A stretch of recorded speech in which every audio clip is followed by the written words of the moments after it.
Outnumbered American fighter pilots battle marauding Japanese airmen to control the skies over a sweltering Pacific island called Guadalcanal. During a grueling 6-month slugfest, their combat in the sky will help decide the course of the Pacific War. Through state-of-the-art computer animation, you're in the cockpit as America's rugged F-4F Wildcats face off against lethal Japanese Zero and Oscar fighters. Experience the battle, dissect the tactics, relive the dogfights of Guadalcanal.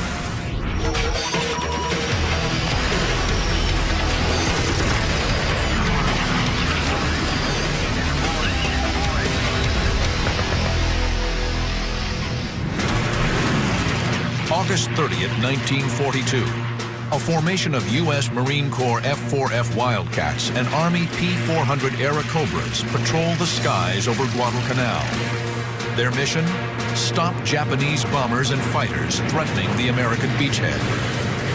Leading the flight is Marine Captain John L. Smith. The P-400s have no oxygen equipment and level off at 12,000 feet.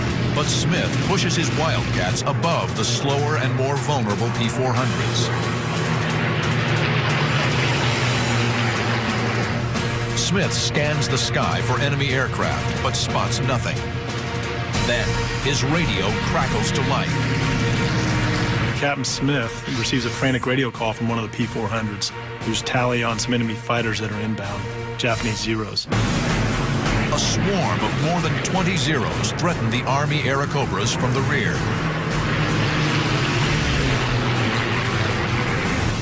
The P-400s are here. The Zeros are here, attacking the P-400s from behind.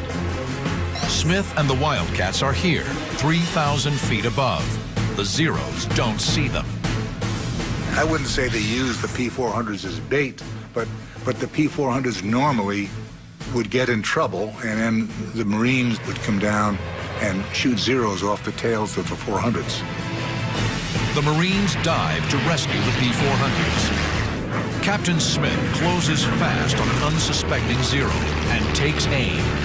What they found is that they could aim just after the canopy towards the wing route, where the wings join the fuselage of the Japanese Zero. That's right about where the fuel tanks are.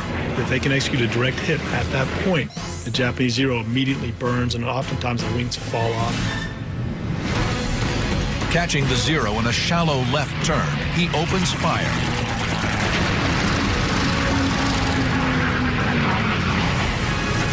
It's Smith's 6th kill of the war, but there's no time to celebrate.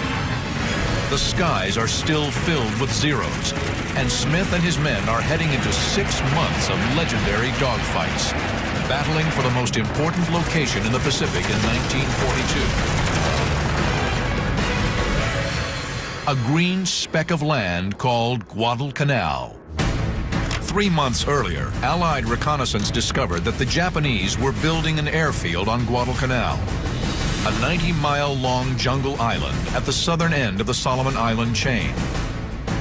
If the Japanese can control Guadalcanal, they'll sever the vital supply line from the U.S. to the South Pacific. Australia and New Zealand will be open to invasion and conquest. The Allies have to act. Depending upon who controlled that airstrip, had an enormous effect on Japanese and American fortunes in that area. August 7th, 1942, America launches its first amphibious assault of World War II. Over 11,000 U.S. Marines storm ashore at Guadalcanal.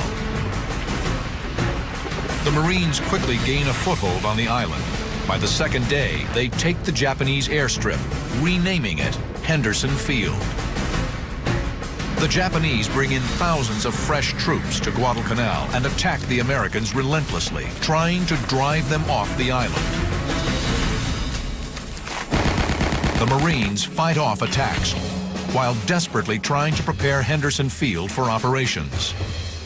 Japanese tractors and equipment are commandeered to improve the small crushed coral runway. Bomb damage is repaired, and PSP, perforated steel planking, is hurriedly laid down. After 2 weeks, they finish the airstrip and fly in 19 F-4F Wildcat fighters and 12 SBD Dauntless dive bombers. It was only because of the ability of the Americans to place aircraft on Henderson Field to protect the supply ships bringing in reinforcements and supplies to the Marines on Guadalcanal that the island could be held. Because the Allied code name for Guadalcanal is Cactus, Henderson Field becomes the home of the tiny Cactus Air Force, at first consisting of just 43 pilots and ground crew. The men of Henderson Field soon discover it isn't just the enemy making their lives hell. The island was a fly-infested, dirty, stinking, blood-soaked, damned island that was just dangerous to even walk on the beaches because there was so much unexploded ammunition around. The pilots and ground crew live in mud-floored tents. The latrine is a trench with a log seat, and the bathtub is the Lunga River, complete with crocodiles and leeches. The flyers of the Cactus Air Force are outnumbered and short on supplies. Their fighter, the F-4F Wildcat, can't match the agility of the enemy Zero. But a big advantage for the Cactus Air Force is that they are commanded by a born leader in 27-year-old John Smith. Smith's an aggressive dogfighter and skilled tactician. He always preached and devised his tactics around you have to pit your strengths against the enemy's weakness. And that is as true today as it ever was since the first airplane ever flew in combat. Now, on August 30th, 1942, Captain John Smith and his men are protecting Guadalcanal from approaching bombers and fighters. In his 8 days on the island, Smith has already scored 5 kills, making him an ace. Today, he's racked up 1 more.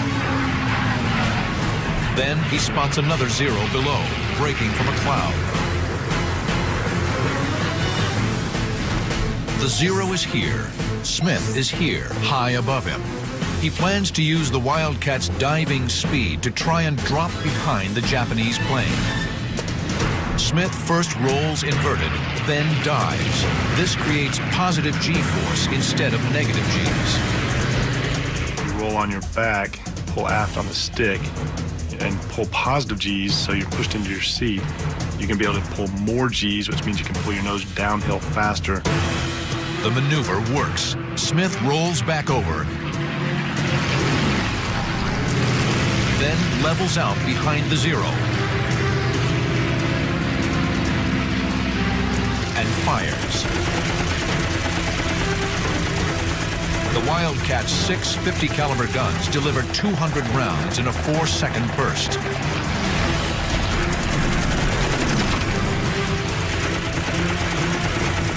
White-hot, phosphorus-filled incendiary bullets ignite the Zero's fuel tank. But as Smith arcs away from his second victim, the predator becomes the prey. A Japanese Zero closes in on Smith from dead ahead. High above the green jungle canopy of Guadalcanal, the planes converge at over 600 miles per hour. The Zero opens up with his 20mm cannon. Smith answers with his .50 caliber machine guns. It's basically that slugfest all the way to the merge. Who's going to flinch first, or who's going to blow up first? Both planes are taking hits, but Smith's Wildcat has thicker armor, and he's withstanding the blows. And then the overwhelming firepower of the Navy airplane cut this guy into ribbons. He exploded.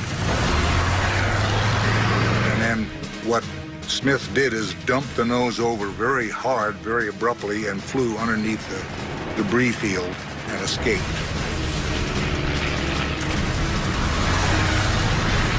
The Zero has made a fatal error.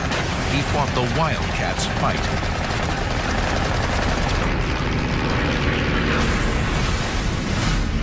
Built by Grumman Aircraft, the Wildcat is first flown in 1937.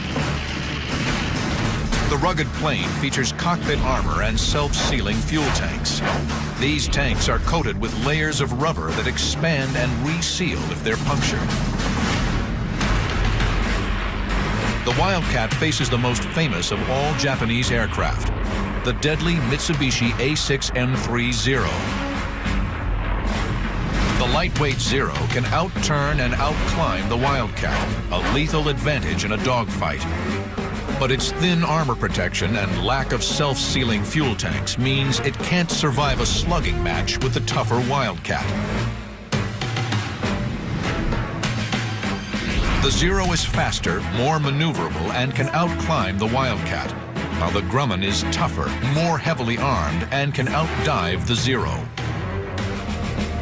Wildcat pilots in general would want to avoid returning fight with the Zero. That would not be their fight.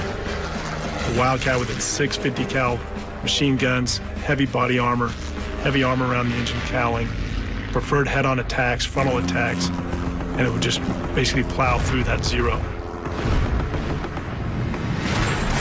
The air battle of August 30th is a resounding victory for Smith and his pilots. They shoot down 14 of the 22 attacking Zeros. The Japanese bombers the Zeros were protecting retreat before reaching Guadalcanal. Believing the engagement is over, Smith sets course for Henderson Field. But there are two more deadly Zeros just ahead. August 30th, 1942. 3 weeks into the battle for Guadalcanal, Japanese aircraft are on the attack.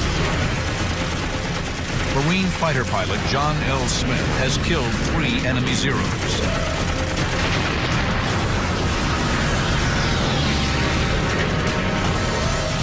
Captain Smith is RTB, returning to base from his mission, thinking the mission's over, and he gains tally of 2 Zeros that have just strafed Henderson Field, so strafing his home. So the natural pilot tendency, what does he do? He's going to roll in and attack those guys that just attacked his home. Smith is outnumbered once again, but he's high above the Zeros, and they haven't spotted him yet. The Zeros are here. Smith is here, 800 feet above the enemy. He's hoping a steep diving turn will put him on the Zero's tail before they can react. Smith rolls inverted and dives towards the enemy.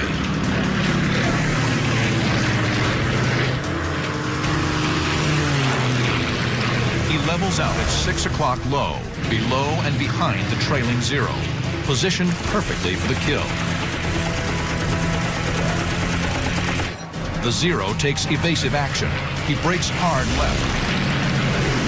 But Smith has anticipated the move. He stays right with him, raking the enemy with his 50 cals. Cutting his speed and braking back right, the Japanese pilot hopes to make Smith overshoot. But Smith chops power and stays in trail.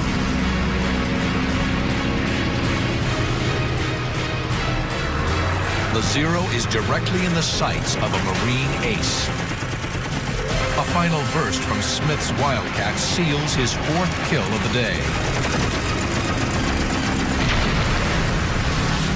It's a victory for Captain Smith and inspiration to his men.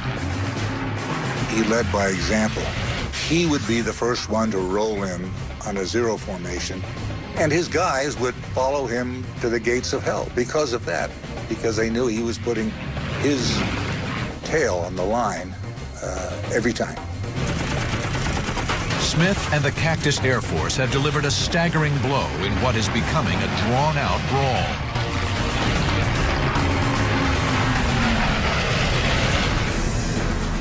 The American pilots can only fly by day. They lack the radar and navigation aids that enable night fighting. The Japanese Navy had perfected night fighting in the 1930s, using powerful optics and rangefinders. Crews were trained to work in total darkness. The Guadalcanal campaign developed into this extraordinary situation of a change of sea control every 12 hours. The Americans controlled in daylight thanks to their aircraft in Henderson Field. But every time the sun went down, the Japanese ruled the waters off Guadalcanal. After dark, the Japanese Navy controls the Slot, a wide channel that runs from Guadalcanal to the Japanese base on Rabaul. The Japanese supply ships arrive with such regularity that the Marines nickname them the Tokyo Express.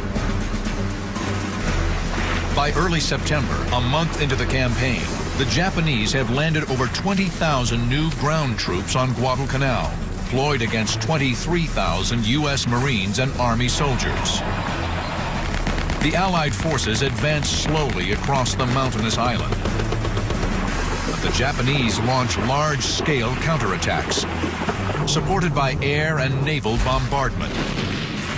While Japanese ground assaults can't stop the pilots at Henderson Field, constant air combat, primitive conditions, and rampant disease take their toll.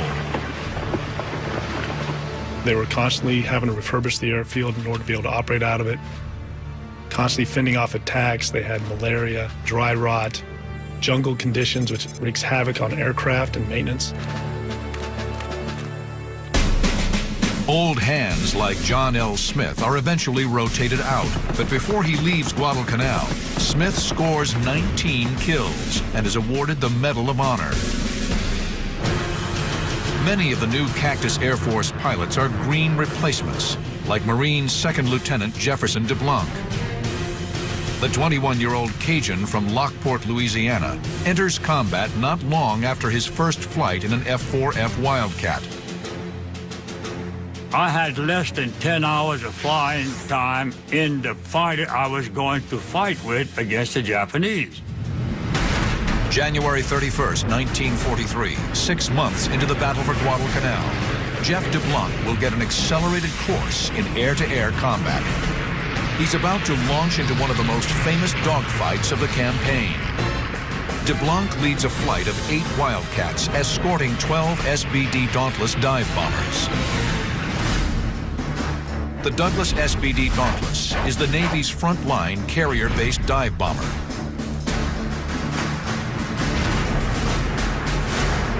The plan is to attack Japanese supply ships heading for Guadalcanal. The flight hopes to intercept the convoy 250 miles from Henderson Field. You want to interdict that shipping as far away from the island as possible. If the mission failed and the shipping still existed, or you weren't able to get all the shipping, you'd have an opportunity for a re-attack. Basically fly home, refuel, rearm, go back out, and try again. The jungle conditions and makeshift maintenance facilities have taken their toll on the Wildcats. 2 planes radio they're having problems and want to turn back. DeBlanc protests. I picked up the mic and said, look, we need all of the guns we can get to get up there and protect these guys, or else there's going to be a lot of casualties. DeBlanc's plane is leaking fuel, but he's determined to hang in and protect the bombers. He knows he's on a one-way trip. So I said, please do this. I said, I'm not going to make it back. Get somebody coming up that area and look for me floating around in a rubber raft, because I'll be there. The sharks will be there with me, too. So give me a break. That's what I said. As they reach the target area, the American SBD Dauntless dive bombers descend, circling for targets.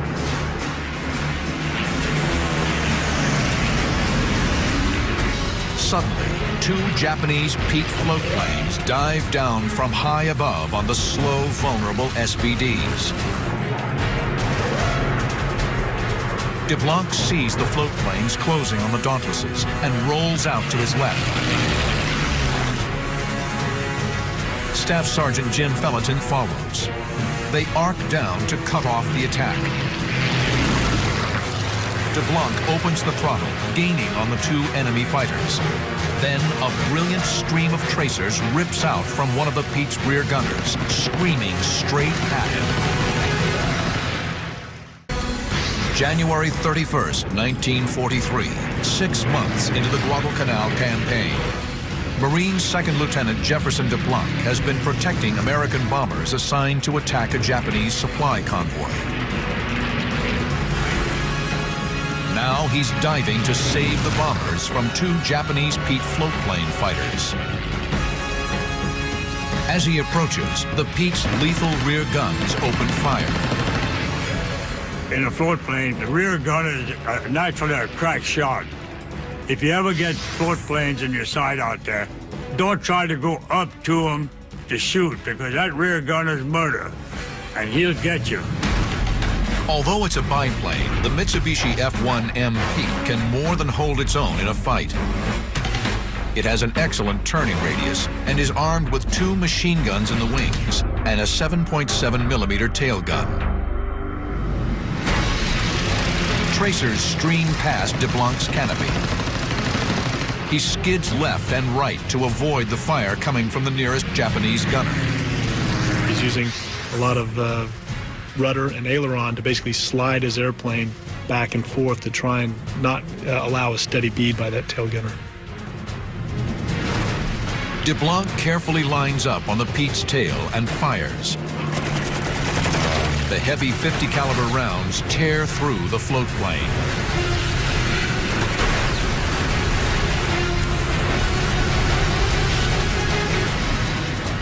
Opening up his 1,200 horsepower Wildcat engine, DeBlanc swiftly closes on the second Pete. His tracers rip into the Pete's fuel tanks. The burst caught him dead center, and his plane caught fire. He exploded, actually.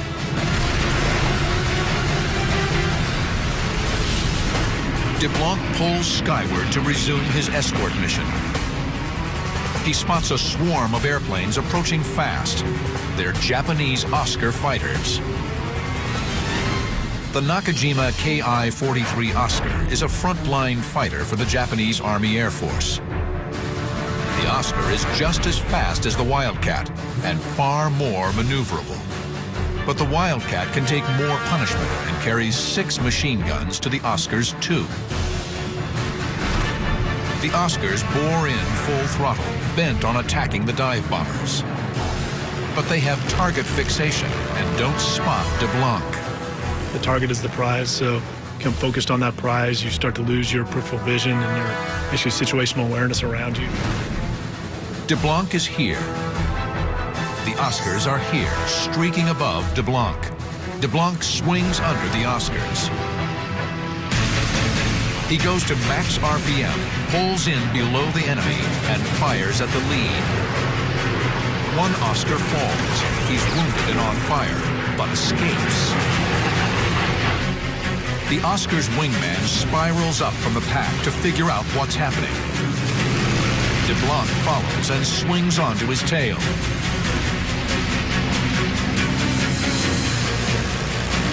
The Oscar is squarely in his sights.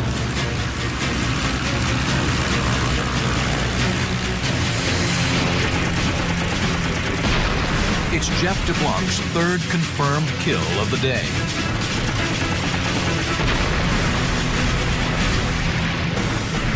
DeBlanc's almost out of fuel, but he decides to stay and guard the SBDs. My job was to protect the what? The dive bombers. Now, I'm not a hero, but I have to live with my conscience. And if I didn't do what I was supposed to do, then I'm derelict in my duty. Suddenly, DeBlanc realizes the other Oscars have broken off their attack on the bombers and are coming after him. The Oscars dive down to swarm DeBlanc and Felleton. Outnumbered and under attack, the 2 Americans instinctively fall back on a classic defensive maneuver, the Thatch Weave. It's a simple but effective 2-plane tactic devised during the war by naval commanders Jimmy Thatch and James Flatley.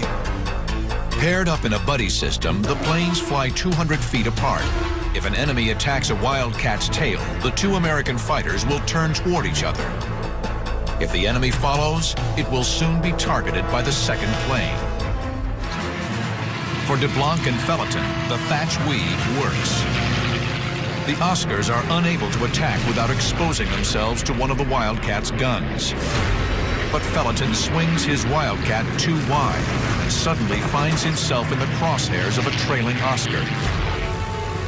Bullets chew into Felton's engine. The Marine kicks his wounded Grumman into a wide left turn to get out of range. He bails out. With the mutual support of the weave now gone, an Oscar dives in on DeBlanc's tail.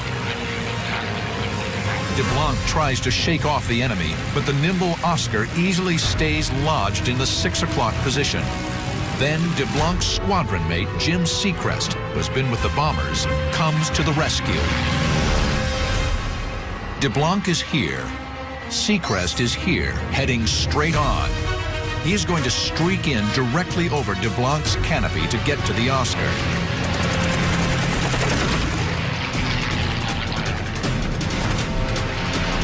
Seacrest almost takes off DeBlanc's tail, but the move works. The Oscar pulls away. When DeBlanc looks up, both Seacrest and the Oscar are gone. I said, "It's enough. I'm going home," and I couldn't understand why I'm still fighting these guys, because I'm going to be a dead man. I turned back and I streaked for home full throttle. I don't care if we're using all the gas I have left. Night is falling.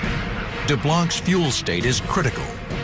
He climbs to join the SBDs. They've delivered punishing blows to the Japanese and are heading home. But before he rejoins the bombers, he spots 2 more Oscars on his tail, closing fast. January 1943. The skies over Guadalcanal. Marine fighter pilot Jefferson DeBlanc is in trouble. 2 agile Japanese Oscar fighters are tearing in from 3 o'clock high. Even though he's low on fuel, DeBlanc knows he must challenge the Oscars and draw them away from the American bombers. DeBlanc pulls a long right climbing turn into the enemy and calls on the best tactic for his Wildcat. He attacks head on. I'm the one that's climbing, and these guys are the one coming down, but very shallow. When they saw me, they steepened the dive. And when they steepened the dive, I cut loose. And he blew up. I caught the pipes that said it. The whole thing blew.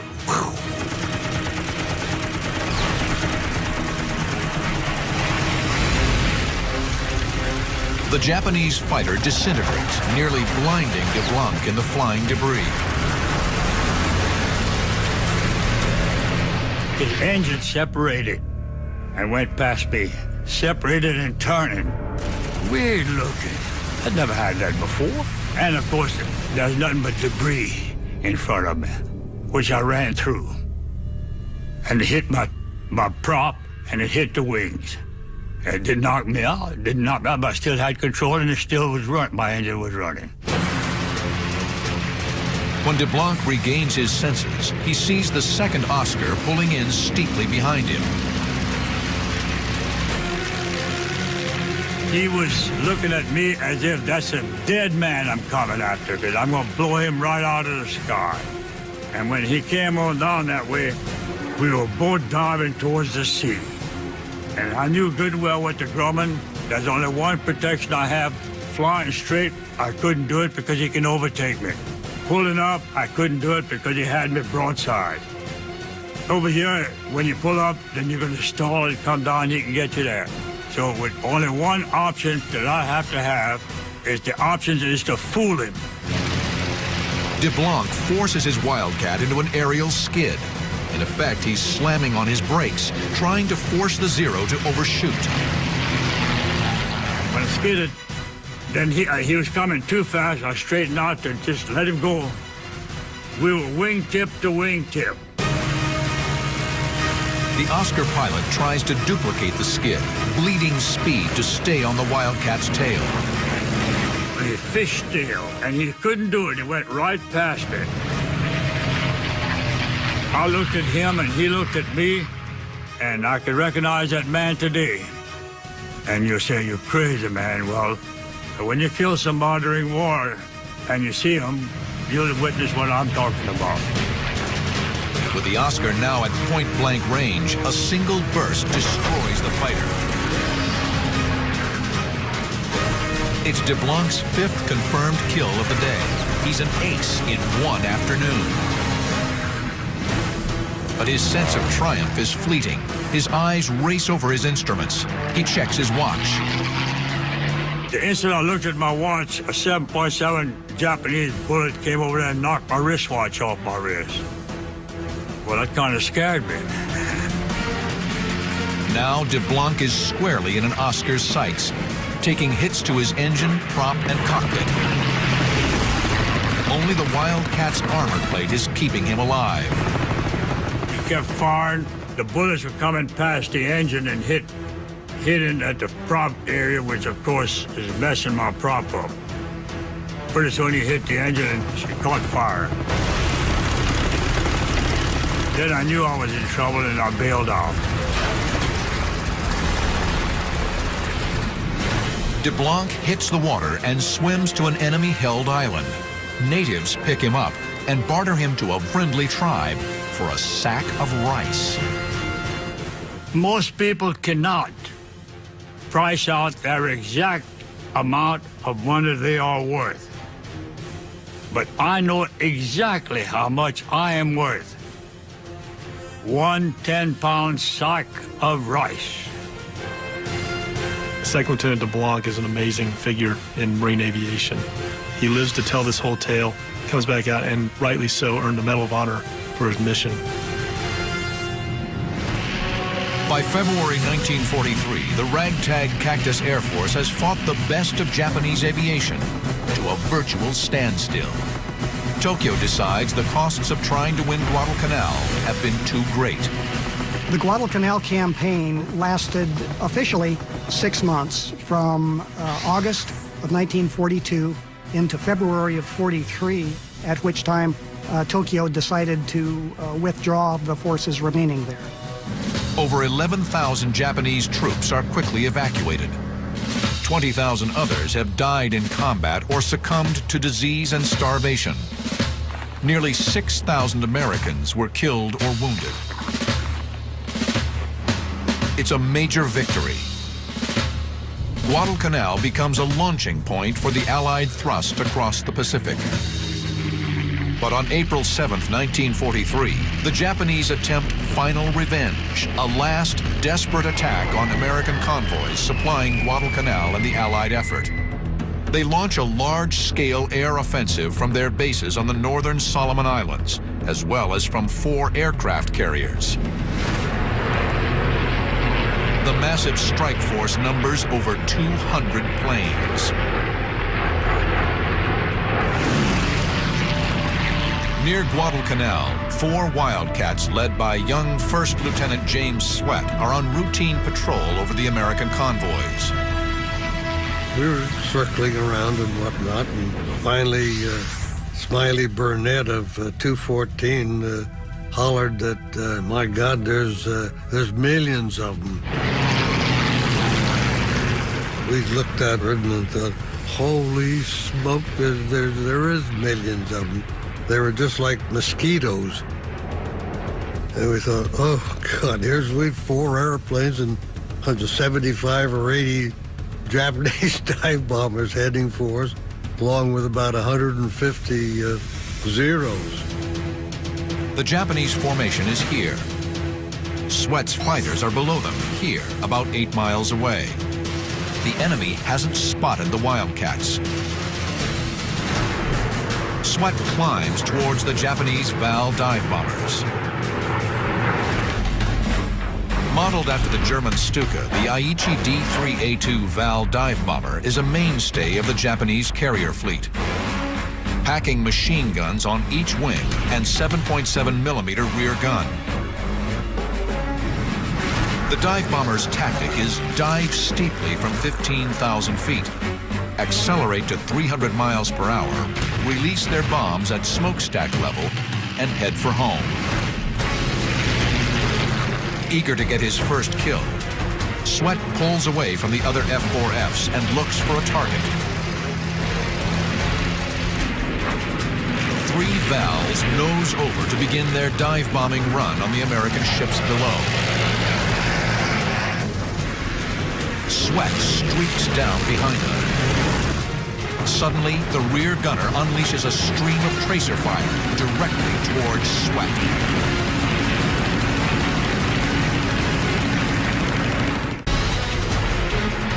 April 7, 1943, Japan has launched a last-ditch effort to avenge its humiliation at Guadalcanal. Marine Lieutenant James Sweat pursues 3 Japanese Val dive bombers attacking an Allied shipping convoy. The Val's rear gunners fire up at Sweat's Wildcat. Then, a single burst from 300 yards ignites the lightly armored Val's fuel lines. It's Sweat's first kill. I just picked one and just gave him a squirt, and he flamed like crazy.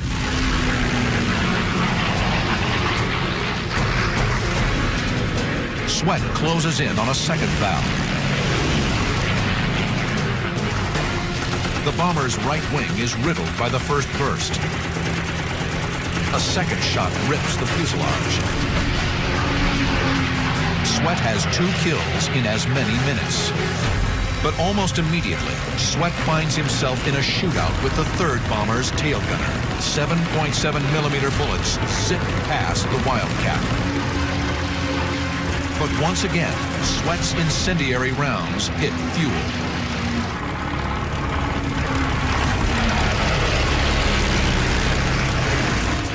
A violent explosion off his left wing. It's friendly fire. Anti-aircraft flak has blown a hole in his Wildcat. Sweat yanks his fighter out of the dive.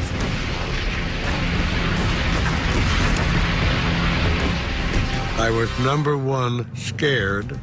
Number 2, frightened. Number 3, ready to bail out of that darn thing. And you couldn't believe how nervous I was.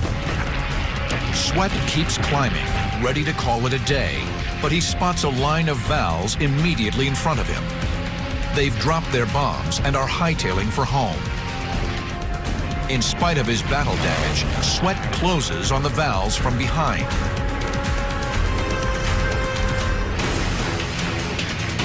He lines one up and fires. It's kill number 4. I was down below them, and so that the rear gunner couldn't shoot me. And when I fired my guns, I'd just stick the nose up a little bit and give a quick blast. And it was fantastic how they burned. The uncompromising discipline of the Japanese naval aviators dictates that they stay in formation and not take evasive action. Each one of them went down in turn as I was chasing them like this and shooting, and it only took 2 or 3 rounds per gun, and boy, they just ripped them up something awful, and they'd flame just like that. A 5th victim drifts into the Wildcat's gun sights. The rear gunner leaps for his life moments before his plane plummets toward the ocean. On his first combat mission, the Marine rookie has become an ace in less than 15 minutes. Incredibly, the surviving Vals hold formation. Stunned at his luck, Sweat pilots his Wildcat onto the tail of a 6th Val, downing it with a brief burst.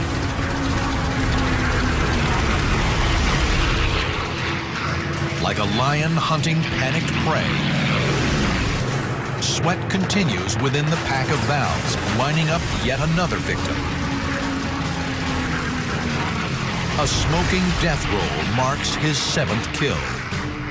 No longer scared, the Marine is starting to feel invincible.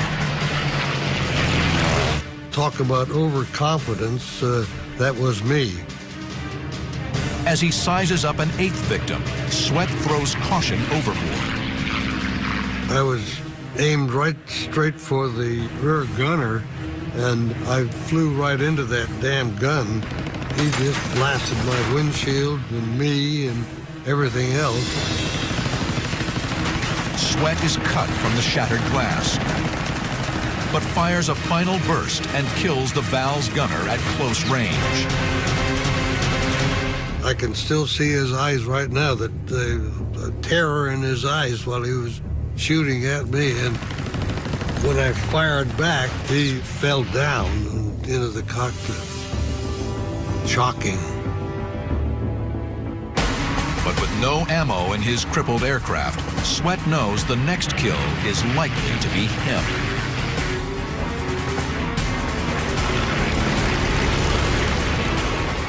He hit my oil cooler and disabled my engine because the oil pressure just dropped like a ton of bricks. And I thought, uh-oh, I've got to get the heck out of here. Sweat's engine begins to fail. He decides to ditch off nearby Florida Island. Just about, half a mile or so offshore, my engine froze. The prop stuck up like a middle finger.